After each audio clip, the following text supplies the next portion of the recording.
Some stories come out of nowhere and hit you right in the heart. This one's about a 7-year-old girl named Emma, born blind, living in a tiny Montana farming town called Cedar Falls. Now, Emma's not your average kid. She can't see a thing, but she navigates the world like she's got a sixth sense. Sounds, smells, texture, she absorbs it all. And honestly, she understands people's feelings better than most grown-ups I know. But the town was on edge. For 3 months, a giant Brahma bull named Diablo had escaped from the local ranch, turning the countryside into his own personal nightmare. This thing was massive, nearly 7 feet tall, tipping the scales at nearly 3,000 pounds, and it wasn't just big, it was furious. It had already wrecked fences, hurt livestock, and even sent 2 men to the hospital. The whole community was living in fear. Kids couldn't play outside alone. Farmers were terrified just working their fields, and the sheriff himself, Tom Bradley, called Diablo possessed by something evil. They tried everything: tranquilizers, wranglers, specialists, nothing calmed him down. Diablo just got meaner. At a tense town meeting, everyone was talking about putting Diablo down. The ranch owner, Robert Morrison, pushed for it, blaming himself for letting the bull escape in the first place. That's when Emma's small, quiet Emma raised her hand and asked the question no adult wanted to answer. Why is Diablo so angry? Did something bad happen to him? You could have heard a pin drop. Explaining to a kid that some animals are just too dangerous wasn't easy. But Emma's question made everyone stop and think, what if this bull wasn't just evil, but hurt? That night, Emma told her mom she didn't think Diablo was mean. "I think he's scared and sad," she said, "just like I was when kids told me blind girls couldn't have real friends."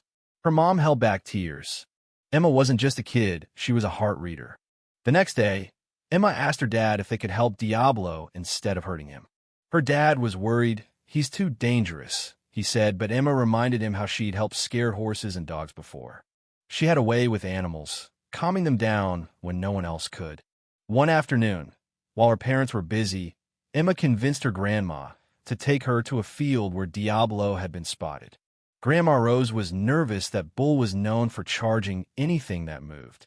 But Emma was calm, listening closely to sounds others missed: the trembling breath beneath Diablo's snorts, the loneliness behind his angry roars. When Diablo appeared, all grown-ups stepped back in fear, but Emma stood still, reaching out with gentle words. "He's scared and hurt and lonely, just like the animals we've helped before, only bigger," she said. Slowly, Emma approached the fence, offering apple slices she always carried for neighborhood pets. Diablo sniffed cautiously, then took the apples with surprising delicacy. Emma spoke softly about the Montana countryside, about peace, no demands, just kindness. "You know what I think happened to you?" she asked. "Someone hurt you so bad you decided it was safer to be angry than sad. But anger's just sadness with nowhere to go." And get this, Diablo responded with a soft rumble, not a bellow, a sound Emma recognized as contentment. Grandma Rose was stunned. This was no ordinary bull. This was a creature healing. Word got out fast. The sheriff, ranch hands, even a vet named Dr. Martinez came to see. At the next visit, Emma brought carrots and more apples. She even said she wanted to pet Diablo. Everyone freaked. "No way," her dad said, but Emma was confident. She could read animals like a book. She knew Diablo wanted the touch. With everyone watching, Emma reached through the fence. Diablo sniffed her fingers, then let her stroke his forehead. He closed his eyes and sighed like a heavy weight lifted. Men who'd faced down bulls their whole lives wept openly. Even the sheriff had tears running down his cheeks. "In 30 years, I've never seen anything like this," he said.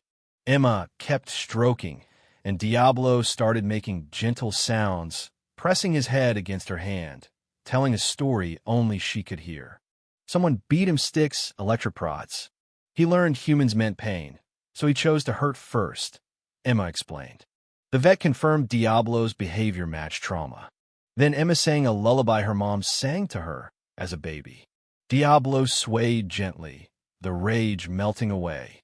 Robert Morrison, the ranch owner, finally admitted, "I've been trying to dominate him, but what he needed was kindness." By the time Emma finished, Diablo was calm, peaceful healing. The town was stunned, some hopeful, some skeptical, but the change was real.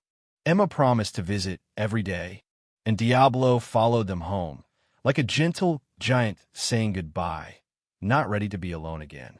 That night, her parents learned about the visit, panic turning to amazement. Months later, Emma and Diablo's story exploded in national news, documentaries, experts calling it the most incredible case of healing across species. The sanctuary built next to Emma's home became a beacon of hope for traumatized animals everywhere. Emma's method, emotional connection, patience, understanding started spreading worldwide.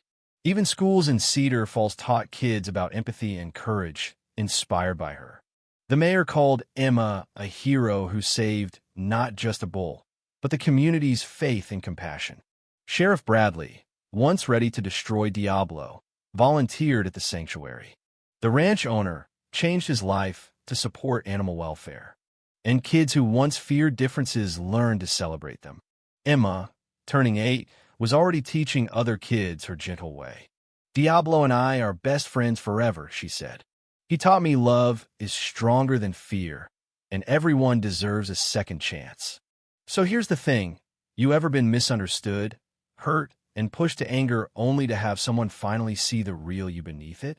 Emma's story reminds us that sometimes the greatest heroes are the ones society overlooks.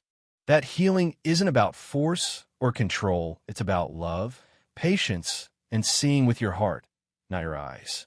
What do you think? Can compassion really transform even the most broken souls? Or are some things just too dangerous to touch? Drop your thoughts below. Let's talk about what justice really means when fear meets understanding.